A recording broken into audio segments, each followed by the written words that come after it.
So hi, One Good Noise podcast here with Mike Henneberger. We're going to ask him some questions today. I'm going to start. So what inspired you to start writing, and what made you make the switch from being a songwriter to writing books?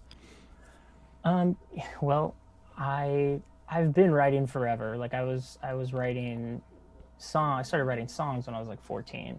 That's when I started my first band, and I started writing like journalism. Like my brother and I started a magazine, um, and I started writing. It was a zine at first, but now it's kind of like a bigger alternative newspaper in Texas. Ooh, that's cool. And I started writing we started writing kind of satirical news that was local based. So it was like, this is back in like 2002, and like the Onion was around in print, Mm-hmm. but there was no like hard times and no online stuff really.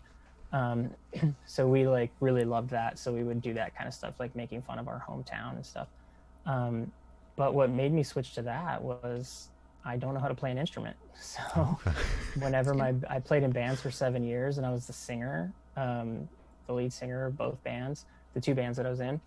And when those bands broke up, I just like am not good enough at guitar to write songs. Mm-hmm. So, and also like I was invited to play or to sing for other bands and like in where I'm from. Um, and I, started practicing with a third band, but it didn't work out. And then I kind of just like realized that in the two bands I was in before, I did a lot of work for those bands. Like I hustled my butt off for those bands, like managing and booking tours and stuff. And the other people in the bands were the ones who decided to break those bands up.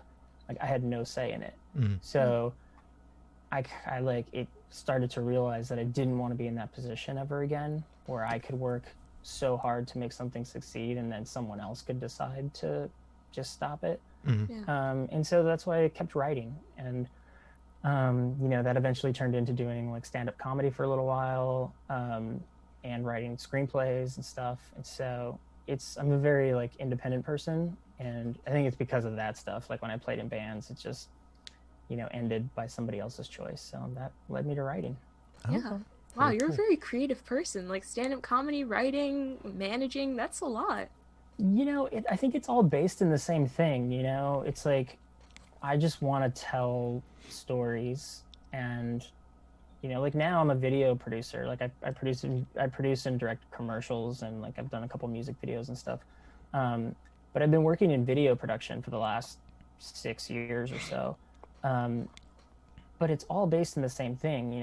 I just I'm a storyteller, and Mhm. you know especially as the years go on, that there are just more ways to tell stories.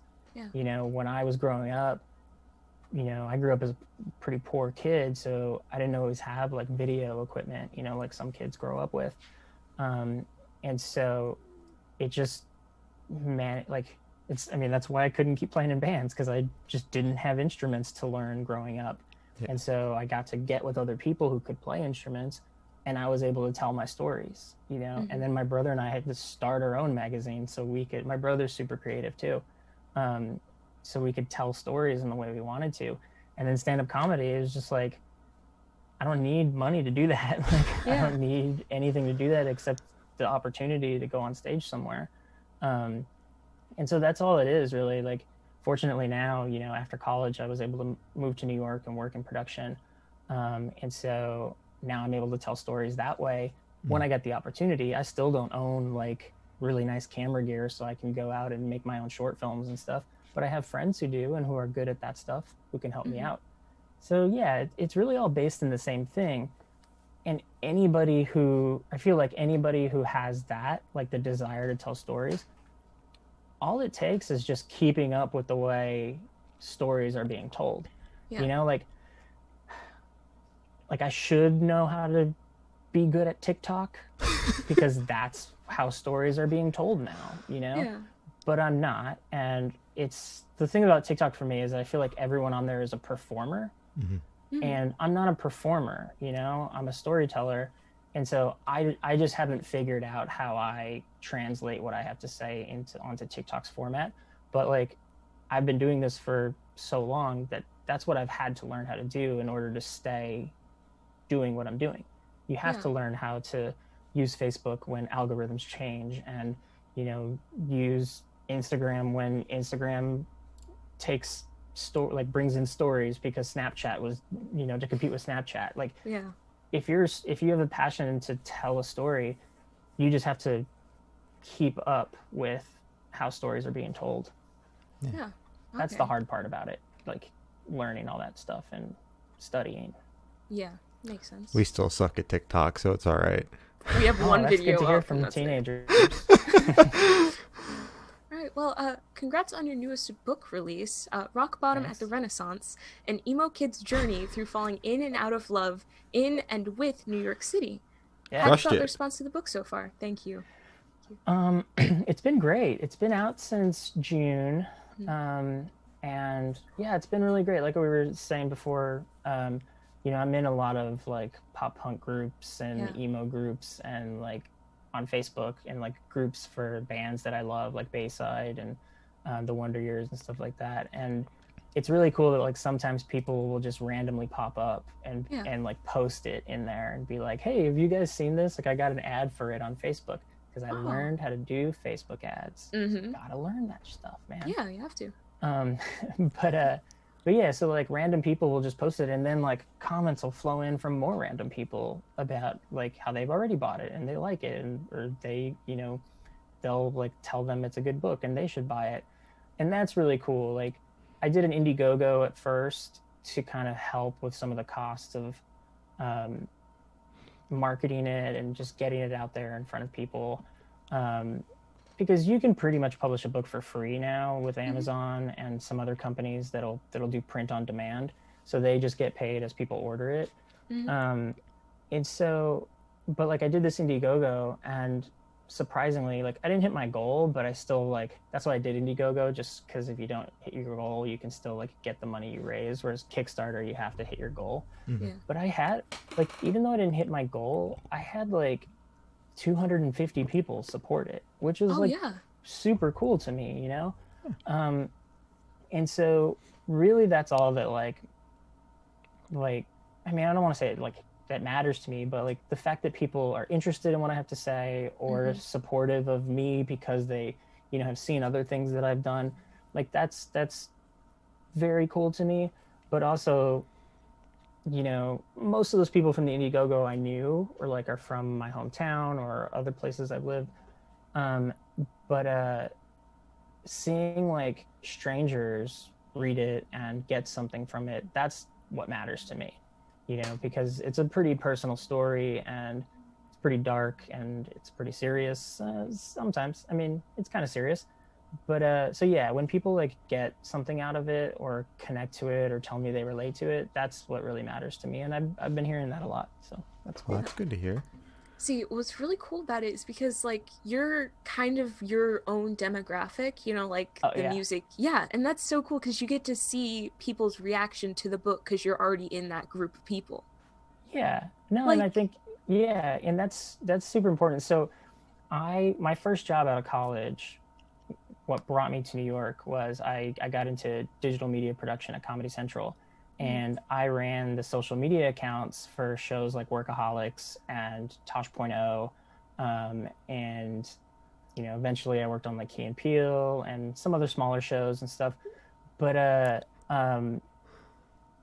so, well, I'm gonna clear this up because of your reaction. Okay. Sorry. So someone else worked on Key and Peele, but then they moved to another position, so I had to pick up Key and Peele from them. That's so cool. But I was on Workaholics for like 2.5 years. That was like my biggest show that I ran their Facebook and stuff, and I learned from that how to engage with fans. Like when I started working on their show, they had like 600,000 Facebook followers, and a couple episodes left in that season, and then I got them to like 1 million Facebook followers in like 4 months. Wow. And then I got them to 2 million Facebook followers in like something like 16 or 18 months, because I was engaging with their fans, and I learned what their fans like.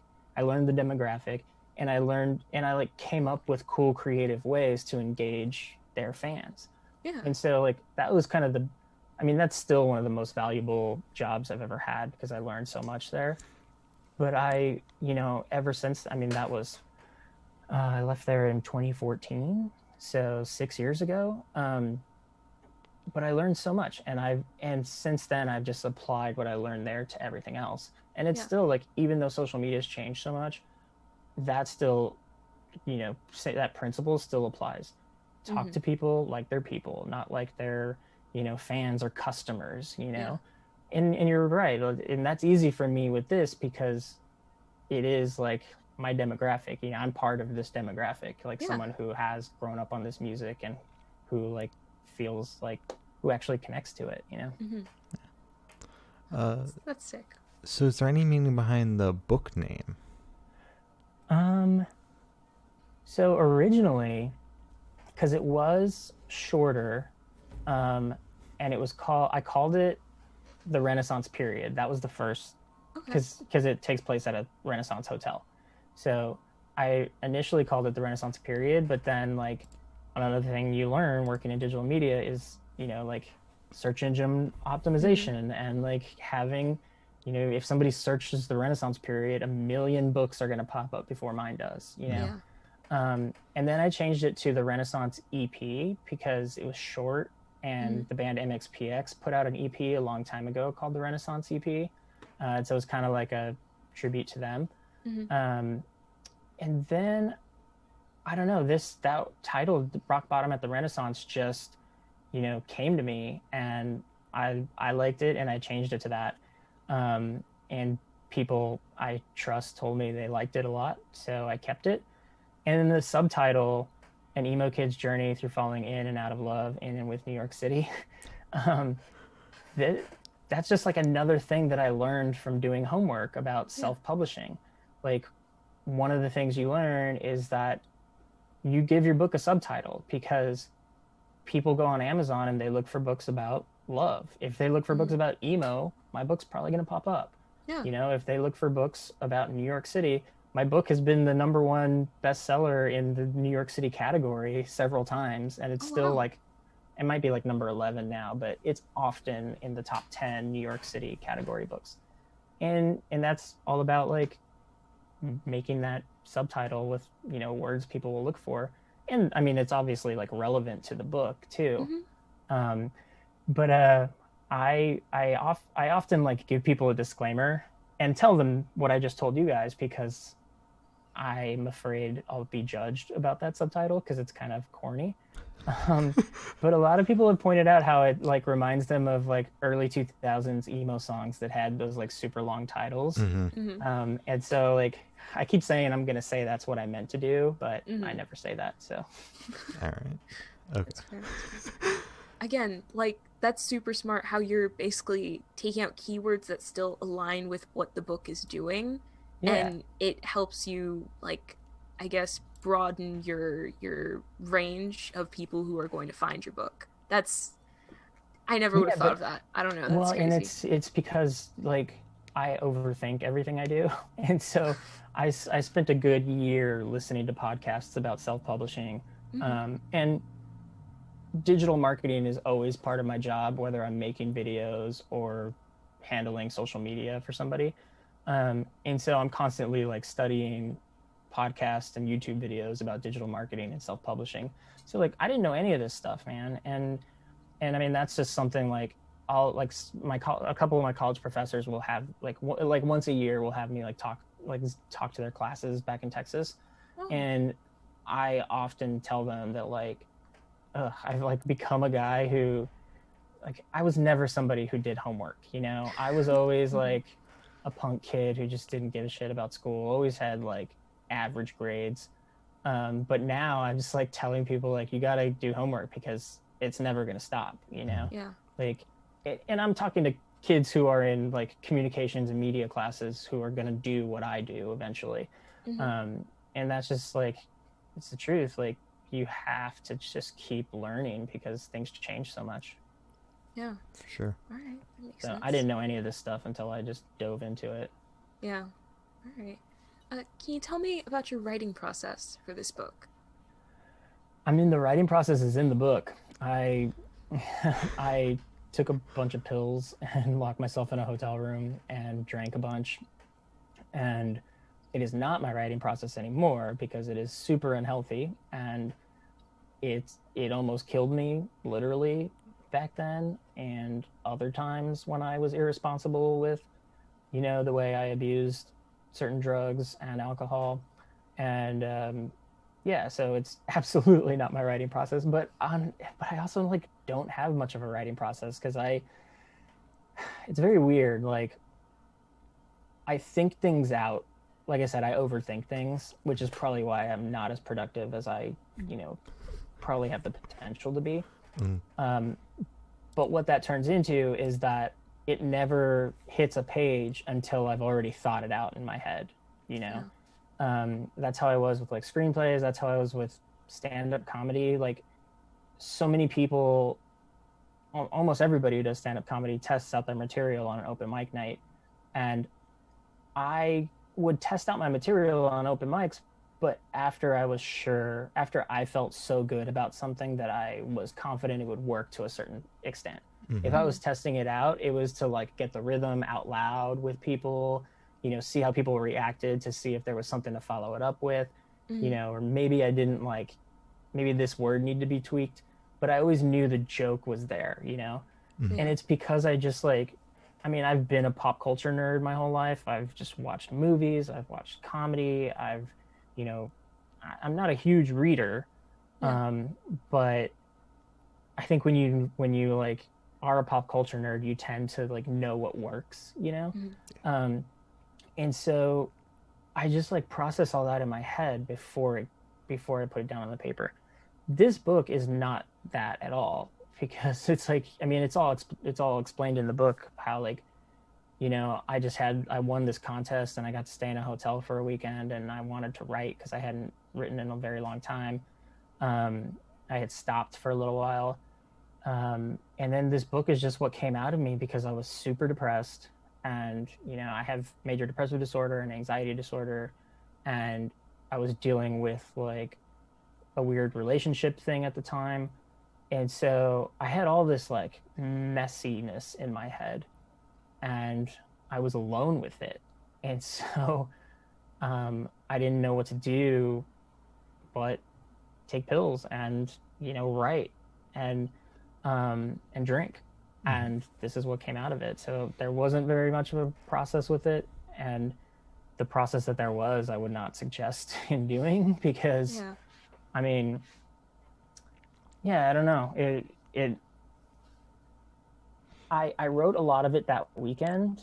I wrote most of it that weekend, but then years later, when I finished it, I added some stuff, so like I was capable of doing it without the drugs and without the alcohol.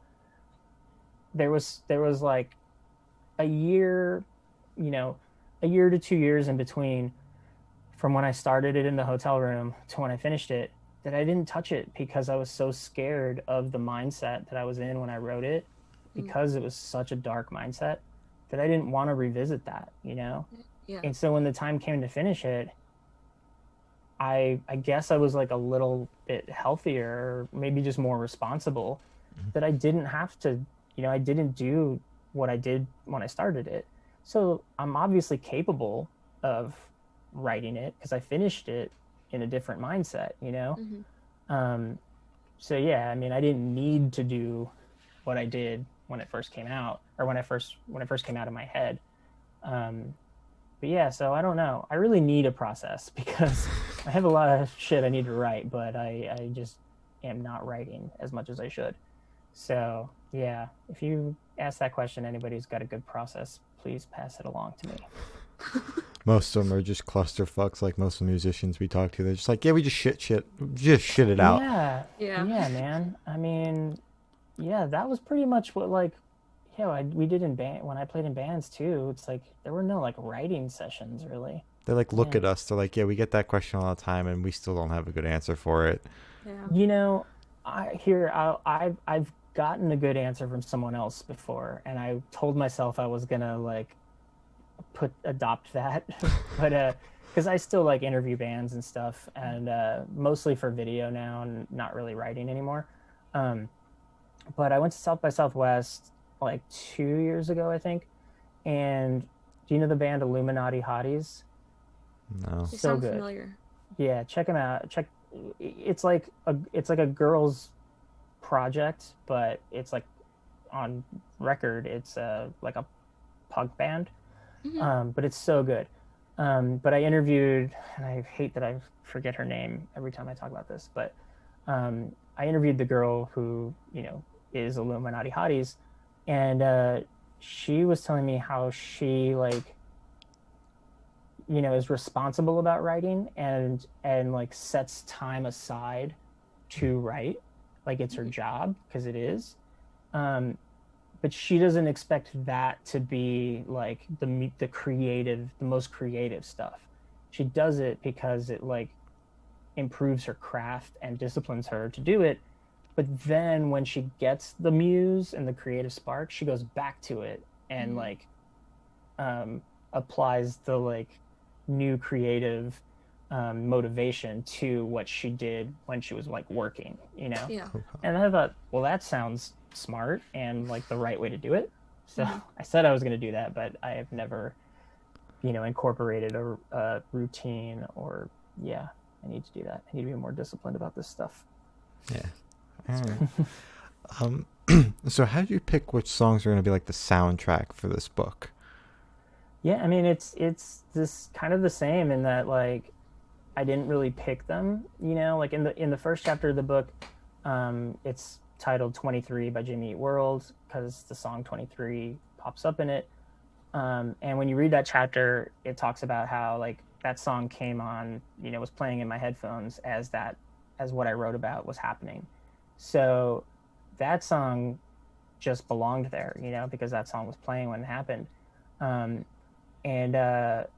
then there are other chapters where like the Two Door Cinema Club chapter takes place at a Two Door Cinema Club concert, and there's a lot of stuff. I have some flashbacks in there about Two Door Cinema Club, so that's how that song got in there. And then like let me think, The Dangerous Summer and Bayside are in there like 3 times each, I think. And yeah, they're both in there 3 times each, and that's because those are the bands that have just always gotten me through times like this, like in the book.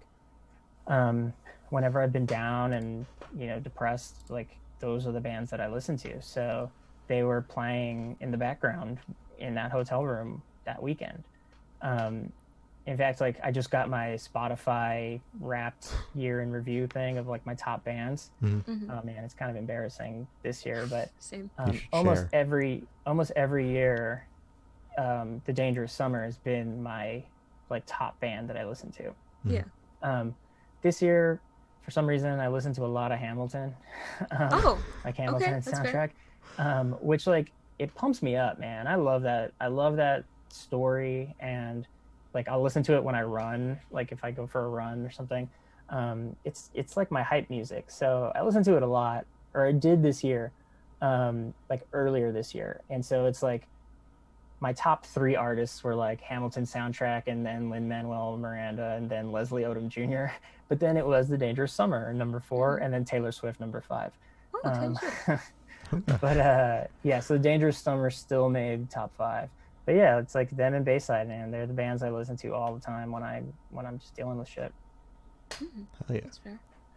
So, how did you actually choose the lyrics from those songs to highlight in the book, and how did you figure out where to place them throughout the chapters? That kind of comes naturally to me. I mean, I had written stuff before, like, when I was doing like music journalism, which I did before and during and after the book, as far as like writing goes. And I had like when my brother and I had our magazine, which he still does down in Texas, but when I wrote for it, I did like a Warped Tour review where like I was telling the story of like my day at Warped Tour, and I had gone with this girl that I was dating, so it was kind of like a pre, very short version of like how this book is written, because it was like it was a Warped Tour review, but it was like written as a story about me going to Warped Tour with this girl. And so, Reliant K played that year, Angels and Airwaves played that year.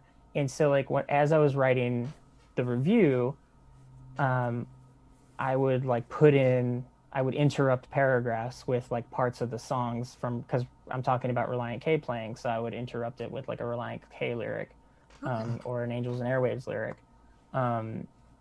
That's just like a thing that's became a style for me. I never saw it anywhere or anything. It's just that's how I relate. That, I mean, like I say in the book, like I think in like I have a musical mind, where like I just think in songs. You know, they're just like I just relate everything to like songs that, or like if something reminds me of the song, and if I'm explaining it, then I have to like include the song. I don't know. It's weird. Okay. That's cool, really though. cool. Yeah, because so as you said, I hadn't seen it anywhere, so I was like, ooh, this is different. Cool. No, I'm glad to hear that. Yeah. I mean, I was talking about that guy who mentioned another author that my writing style is kind of like, this guy named Rod Sheffield, who writes a lot for Rolling Stone. He's a great writer.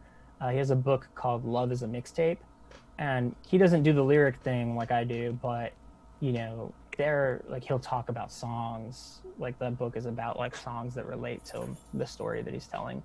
But like I never read him until after I wrote this.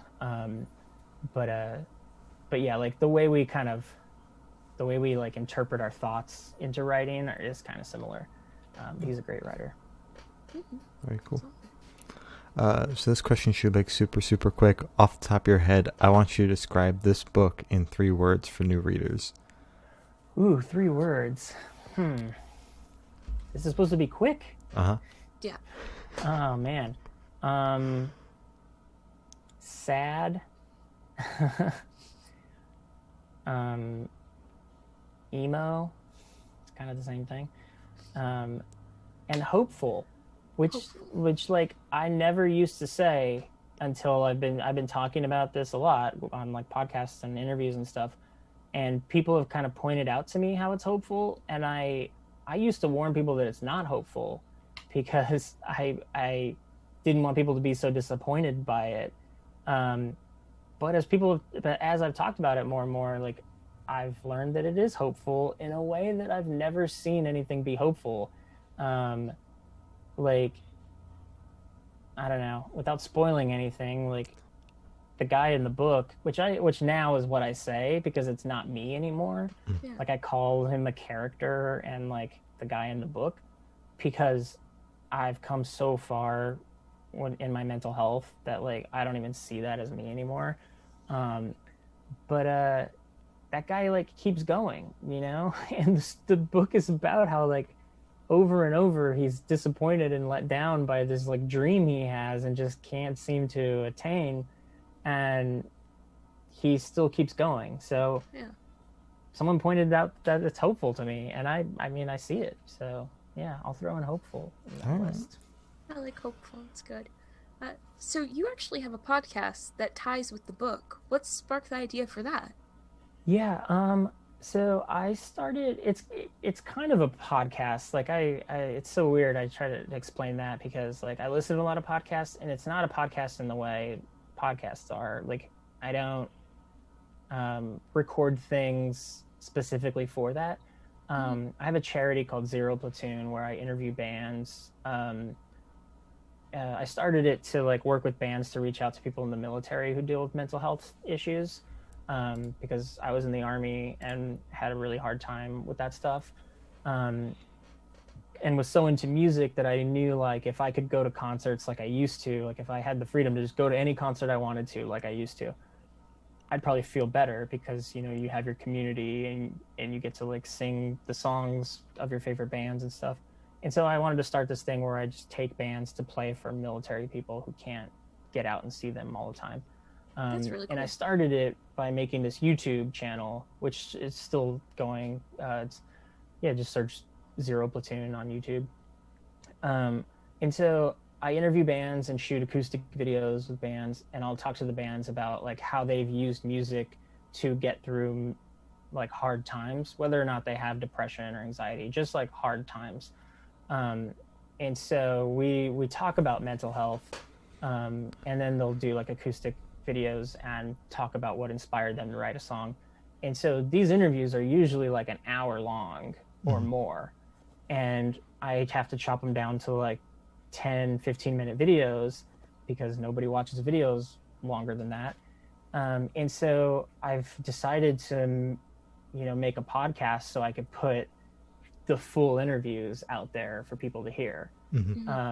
And with that, I also, what made me launch the podcast idea was I had recorded an audiobook version of my book with me reading it, because I wanted to have that to show to bands and record labels when I was going to ask to use the music in the audiobook, because I would have to license it, get permission to use it. And so I wanted them to get an idea of what I was going to do. So I recorded the whole book, me reading it, and I mixed the songs in, the actual songs. And so I decided, like, I'll just put them out there. I put a couple. There's like 4 chapters on my podcast, which is just a burger joint. So you can hear me reading 4 chapters, but the actual audiobook, the professional audiobook that's going to be released probably in January, has been recorded by Tyler Posey, who is an actor who was in Teen Wolf on MTV. Great dude. He's in a super great pop punk band called Five North. Super cool dude. He recorded the audiobook, and the songs are mixed in there, and I've got almost all of them cleared. Still waiting for like 2 to be finished or to be cleared, and then hopefully it'll be out in January. So yeah, I wanted to kind of put that out there for people too. So that's where the podcast came from. All right, that's very cool. How'd you guys start yours? A joke. It was a joke. Yeah? Yeah. Why? How was it a joke? So basically I saw another group of people start a podcast, but it wasn't really it was like a radio station. And so I went to my group of friends, which included Shane and like maybe 8 other people. And I was like, haha, we should start a podcast because we can do it better than them, as a joke. And then we actually started, and the first like season was just us playing music. And then that music eventually got like all of our streams taken down off of like YouTube and other stuff. It wasn't a loss because we were just talking over each other the entire time. Oh yeah. So if anything, it helped us have like a cleaner slate. And then like quarantine happened, and Shane was like, "Yo, you want to do this like professionally? Not professionally, but like seriously?" And I was like, "Yeah, sure, let's do it." And That's then awesome. by that time we lost everybody. Everybody kind of dipped, and then now it's just us. So no, that's super cool, and that's exactly what I'm talking about, man. Like right now, everybody, for the most part, is able to do this. Like you guys obviously have cool, like mic stands and professional mics and stuff, but like you don't even need that. If you're the kind of person who like I said, has the passion to not necessarily tell a story, but get something out there. Like you guys are spreading like the word about music that people don't know about. That's how me and my brother started our magazine. We wanted to tell people about punk bands that only played 4 hours away, so we would go drive 4 hours, interview bands, come back to our little town and write about bands. And that's all it takes, man. It's just like everybody can do anything now. Like I self-published this book, I didn't need anybody to do it for me. Like you don't need anybody to make your podcast happen. Just fucking do it. Yeah. That's great. That's awesome that you guys are doing that, because that's what it takes. Like anything else, if you guys are interested in doing more media stuff, like if you're learning right now how to just do it yourself, that's great. Yeah. It's only going to get easier too. Exactly. Hopefully. And I mean, the pandemic itself was like a blessing in disguise for us, because then suddenly everyone was free. No one's on tour, nothing. So we're just like, want to come on the podcast, and like, we have nothing better to do. So sure. Yeah. Dude, that's exactly like I've been telling other podcasters that, because like it's been so easy for me to get a hold of like AJ from the Dangerous Summer and and like the guys from Bayside. Like I drove to Nashville a couple months ago, and like while I was in Nashville, I met with Anthony and Jack from Bayside. I met with Chris Caraba from Dashboard Confessional. Wow. I met with one of the guys with Matt Hoops from Reliant K, because they're all just home, you know? And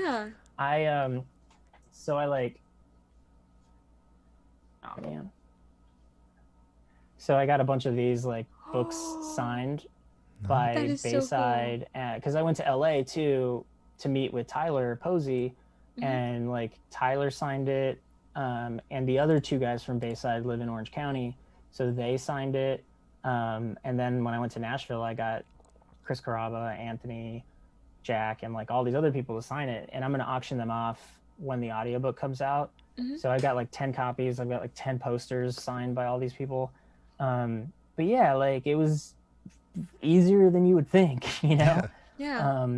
But and especially kind of like being in, you know, the emo and like punk scene, it's always been about a community, you know? And so I feel like all these people are also, you know, maybe more likely to support something because we know now that I feel like it was known more in that community that we're all in this together, but because of the pandemic, like now everybody is all about we're all in this together. And yeah, it is like a time where people who are creative need to take advantage of kind of the playing field being leveled, you know, because like major labels and major publishers and all these companies that only knew one way to do things got pushed back, like got set back by this pandemic, whereas DIY people were just like, yeah, this is what we've been doing all along. This is what we were like, ready for. Yeah. So we all, I mean, that's all I did. Like I just took advantage. I mean, I had planned on it being out in June. Like I launched the Indiegogo in April. And so like I was already planning it in March when all this happened. And so it's just, like, for me, it was coincidence, but once this started happening, I kind of tried to, you know, do more than I was planning because I have like the opportunity to reach more people right now. So. Yeah, it's funny that you brought up like the whole getting to meet people because no one's on tour kind of thing. Like we were able to pull off a bunch of interviews that like had this not happened, we wouldn't have. Like I saw Motion City Soundtrack in January, and then in September we interviewed Justin. Yeah, so that's awesome, dude. I was like, cool. Okay. And we've interviewed a bunch of other like up and coming pop punk bands within the scene that, you know, dropped albums this year. So it's all kind of been a blessing in disguise.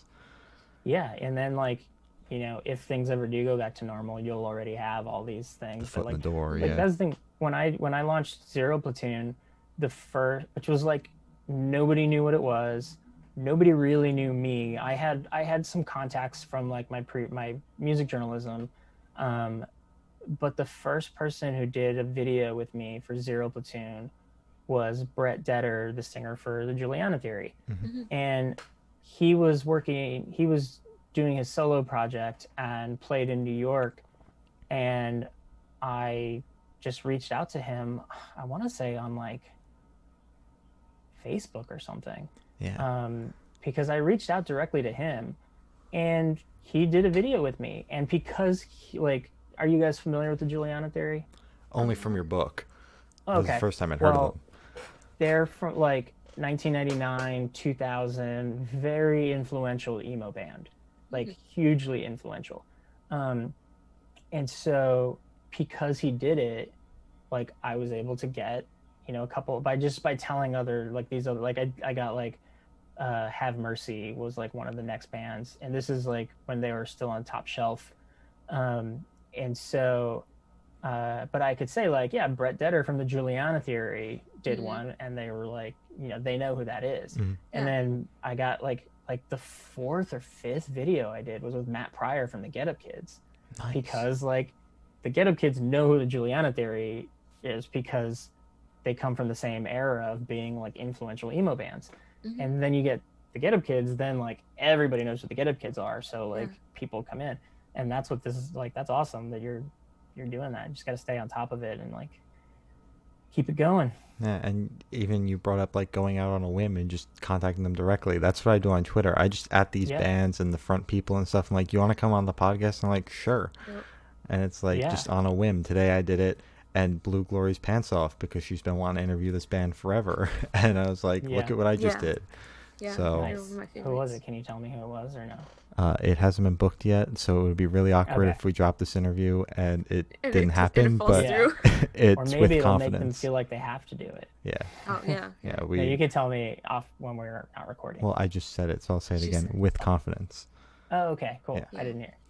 Okay. Yeah, man. Like, I've met Chris Carrabba a few times before, and I went out on the road with Have Mercy a long time ago, and they played this festival in Ohio where Chris Carrabba was playing with his other band, Twin Forks.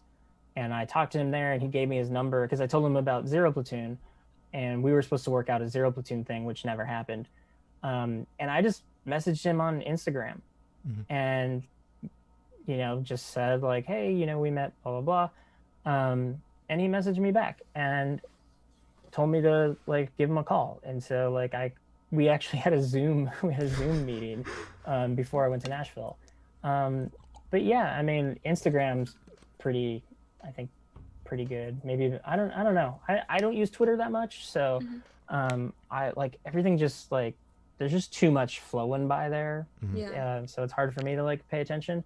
But I feel like Instagram's a good way to go with people. I found Twitter to be the easier way just because like Instagram, like if they're not following you, it goes to the message request, and the bigger people aren't going to check the message request. So it's like on Twitter, if their DMs aren't open, I just go, hey, want to come on the podcast? And if they see it and respond, they'll follow us back and then get something going there. So I find it easier that way. Yeah. Maybe I got to start trying Twitter, man. Yeah. Twitter's the way to go, in my opinion. I mean, it's a toxic shithole. Oh my God, it's horrible. I mean, at least pulled off some interviews through it. So yeah, that's the thing too, man. I can't handle like how toxic Facebook gets sometimes. So I don't know if I can handle Twitter. Yeah, I try to stay away from Facebook. I'm a little too young for Facebook. I don't know how Facebook works. Facebook was my go-to for press contacts for a while, and then they updated the website. Yeah, I know. That's such bullshit. Like they're not on there anymore. Now I have to either use the app or like get on the press release thing, and I don't want that. It just blows up the email. Exactly. Oh man, yeah, I get so many press releases still. Yeah. Which is like, I'm glad you saw this one, because I mean I know how that goes. Like I get. They attached a little message to this one with like a hi Shane kind of thing, because they do that sometimes, and that one went straight to the inbox. So it's like that's cool. So do you have anything? Big Picture's great, and they're good people. And see, actually, this is kind of how I like, when me and my brother, like I met Dana, who runs Big Picture, probably 13, 14 years ago, around like maybe in like her first year of Big Picture. And my brother and I were running our magazine, and we interviewed all of her bands at South by Southwest that year. But then through those years, like, I would interview like any band I could with her. And like, I'm like one of her small guys, I'm one of Big Picture's small guys. So, but that helped me get the bigger guys later, And so this is a good move talking to me. Yeah. Becky's our best friend over there. We love Becky. Oh yeah, she's great. So she handled Zero Platoon when I went out on tour. She was Zero Platoon's publicist. That's very cool. So do you have anything in the works, whether author, other things, whatever you got going on? Yeah, I'm having a baby. Hell yeah. Oh, that's a big thing, yeah. Congrats. Yeah, no, we found out a couple months ago, but we just like started telling people, because we just hit like, we're in like week 14, and you don't tell people till week 12. Yeah. So I just started telling people like yesterday. So yeah, I'm very excited about that. I used to be scared. I'm so ready for it now, I mean, I'm 38, but like I used to be scared that I would never do anything once I had a kid, and that's still very likely, but now I'm not scared of it because I'm so excited about this kid, that I'm like, okay, if I never do anything else ever again. For now, I don't know. Maybe the kid might suck. So. Let's hope not. I'm pretty sure it won't though. My wife and I are pretty cool people. It'll turn out all right. Just don't let read this book. Well, yeah. I mean, at some point, of course, maybe. But yeah. So yeah, I think I think a kid becomes cool if your parents are cool. I don't know. That's usually how it works out. Yeah, I'm trying to think if I know any lame people who had really cool parents. But my wife and I are pretty cool, so I think the kid will be cool. Yeah. So I'm excited about that. But then the audiobook, man, like I'm hoping the audiobook should be out in January. I'm so excited about that because Tyler Posey read it in a way that like makes it even less about, like makes me feel like it's less about me, because he like acts it out almost. Like he created a character to read it, you know? And so it's so good how he's read it, and to hear the music actually pop up in it like a soundtrack is very cool too. And I mean, he's said that he would love to make it a TV show, so I just need to get my shit together and write a script, and hopefully it'll be a TV show someday. That's so cool. That's huge. Yeah, I mean, it is huge. It's very huge. But it means like I have to sit down and write a script. Oh yeah, and I told you I'm so bad at like the discipline part of like a process. I don't have one.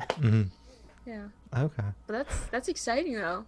That's really exciting. You have a lot. Shouldn't have said that, because now if there's never a TV show, you know it's because I suck and I failed. Well, I mean, I also just told you about an interview that I literally just DM'd the person May or may earlier not today. have. So like, There we go. it's not, it's kind of the same thing. Yours is just a TV show, mine's an interview. So Well, let's say they're both going to happen. manifesting We'll it. make sure they're both That'd be going to cool. happen. Yeah. That'd be cool. Yeah. So you said everyone's done for when there's karaoke. So what is your go-to karaoke song? Very important question. Yeah, I mean, it's not a hard question. It's just like it depends on the crowd, you know. Like, "Hey Jealousy" by the Gin Blossoms is probably definitely one of my top songs. But that's if like I'm with people like more my age and like kind of my like peer group. But then like at work we had like I think it was like a holiday party and there was karaoke, and I did like "Run Around Sue," I want to say, or "The Wanderer," which I mentioned in the book by Dion on the Belmonts. It's like a 50s song, but like because I work with a lot of older people, you know, and it's like a cool song for people who don't know it, but then it's also like older people who love it and go crazy about it. And then The Cure, "Just Like Heaven," that's one too, but you don't really sing "Just Like Heaven" at work, so it depends on the crowd. And then like if I'm with people who actually know like pop punk and stuff or emo stuff, I do "Taking Back Sunday" all the time, and "Hands Down" by Dashboard Confessional. So yeah, "Taking Back Sunday" and "Hands Down" are go-tos when I'm with like my emo friends. Okay. What about you guys? Do you guys do karaoke? No. I don't do karaoke, but if I had to, it would probably be "No Control" by One Direction, because it's just, yeah. Nice. I heard today, where was I? Oh yeah, I had to go scout a location for a shoot, and it was a doctor's office, and they were playing like the most basic, you know, mainstream pop, which I love. Like, oh yeah. But One Direction is basic, but that "Story of My Life" song came on. I Oh my god, love that song, man. That's so good. It's a banger. Yeah, hell yeah. All right. So going from One Direction straight to Death Row. If you're on death row, what would your last meal be with a drink? Oh, I thought you were gonna say you sing a song from Death Row Records when you do karaoke. We always get Death Row Records. All the time. Every time. But it's wait, you didn't say meal. your karaoke song, Shane. Yeah, Shane. Don't have a karaoke song. I don't Shane, do karaoke. If you had to do karaoke, what song? Honestly, the one that's popping into my head right now is "Headstrong" by Trapped. I'm being dead serious. Oh my god. All right. No, I have some stories about Trap, but their music kind of smacks just a little bit. That would be a fun fun song. Interesting. He bullied me on Twitter. I tried to trap him when his phone number got out. I tried to he didn't answer. He was too smart to answer back. That's hard to believe. I don't know. He blocked me on Twitter because I think I called him a one-hit wonder too many times, and it really got to his ego there. Yeah. All right, so Death Row. Yep. Last meal and a drink. Last meal and a drink. Mm-hmm. My last meal would be a double meat, double cheese Whataburger. Okay. Where are you guys from? Virginia. New Jersey. Okay. Okay. Wait, how did you guys know each other? The internet. Yeah. Oh, cool. Yeah. That's so cool. It's pretty cool. That's I'm too old for that. I didn't have that when I was a kid. Yeah, so in Texas there's this like burger chain called Whataburger, but it's What a Burger. And it's the best. Every time I go home to Texas and have a double meat, double cheese Whataburger with mayo instead of mustard, because it comes with mustard, but if you do it with mayo, it's way better. Okay, noted. I have said, like, if I had to choose how to, like, if somebody was going to kill me and told me that I could choose how to die, I would eat Whataburgers to death. Okay. Like, just keep eating Whataburgers. They're so good. So my instinct was almost to go with steak, because I love steak also. But no, it would have to be a Whata-sized, that's when you large size it, Whataburger with fries, and as the, I'll have some scotch, some Johnny Walker, whatever the nicest Johnny Walker is, because I've never had it, and I think I would like to try that before I die. Okay, sounds good. So, if you could live in one fictional world for a week, where would you live? One fictional world? Yes, I always mess that up already exists, or can I make one up? If you want to make one up, that's cool. I'm probably not creative enough to make one up. So, oh man, therethere's so many like boring ones from like TV shows that I like. Like I love the show The West Wing. Oh yeah. And because it's just so like idealistic, and it's like a government that actually cares about the people in the country, and is not corrupt at all, which I understand, like, and I'm not like being political here. I know that both sides have their corrupt people, and both sides have their people who, you know, benefit from being in positions of power in borderline unethical ways. So, you know, some certain people more than others. But that just doesn't happen in the West Wing. And I love that. And so, in fact, when I was in college, the second time of 3 times, in 2002 to 2004, I was president of College Democrats were you guys alive then? You were alive then, right? No. Wait, in what year again? 2004. Yeah. Wait, what month? Oh my God. That's awesome. I was born in 2004, so I was a couple months old, if not born yet. What month? September. Okay. So you were alive for the election, barely, in November. Yay. Oh man, I love this. This should be the clip that you cut from this. Sure. I like the clip. But no, so like I was like 22 at the time, or 23. No, I was 22. And it was like George Bush re-election versus John Kerry, and George Bush won, and I had put so much into that election. As president of College Democrats, I booked bands, like nationally touring bands, to have like voter registration signups. I made a political film festival. I did a lot. Yeah. And Kerry didn't win, and I was like crushed, and I quit college. Like after like December, like I finished that semester, and then I like packed up my van with all my shit and I moved to LA, because I thought, like, I don't want to live in the real world. I want to go to LA and write and create worlds that I would rather live in, you know? But I was watching a lot of West Wing at that time, and it's so idealistic that I was just like, that's the world I want. Like, that's what made me want to write. That's what made me really want to write, you know, as like a profession, because that show's so well written. So I'll just go with that, even if it's boring. Okay, West Wing's fine. So I had the honor of asking the last question, and every single person we've spoken to have said it's the most important question. Yep.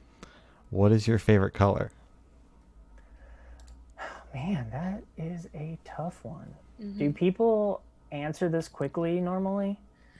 It really depends. Some people kind of like, well, it used to be this color when I was 2 years old, but now it's actually this color. Or some people are just like, I have a million black t-shirts, but I don't think that's my favorite color.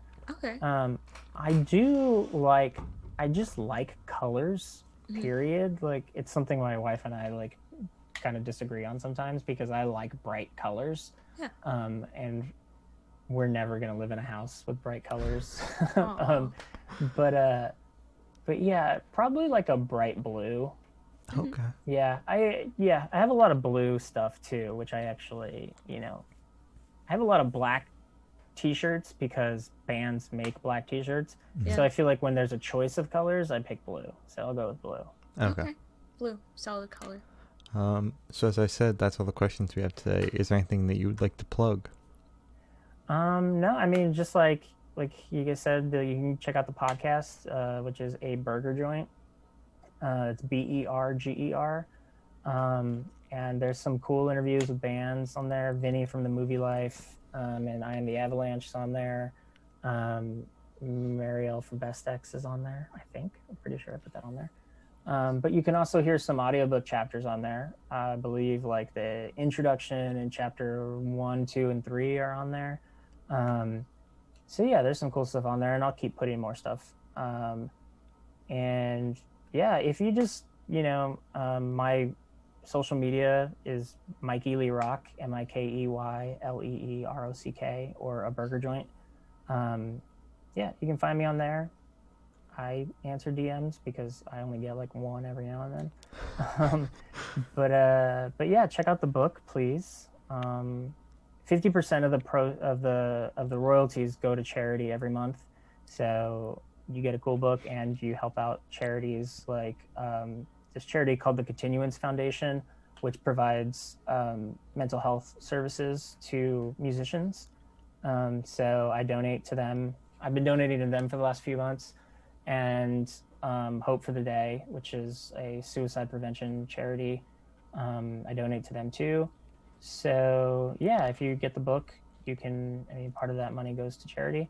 And yeah, just please find me on social media so you can find out when the audiobook and all that cool stuff happens. Hell yeah. All right. That's it. Well, thank you for sitting down with us. This has been Mike Henneberger, and we're the Good Noise Podcast.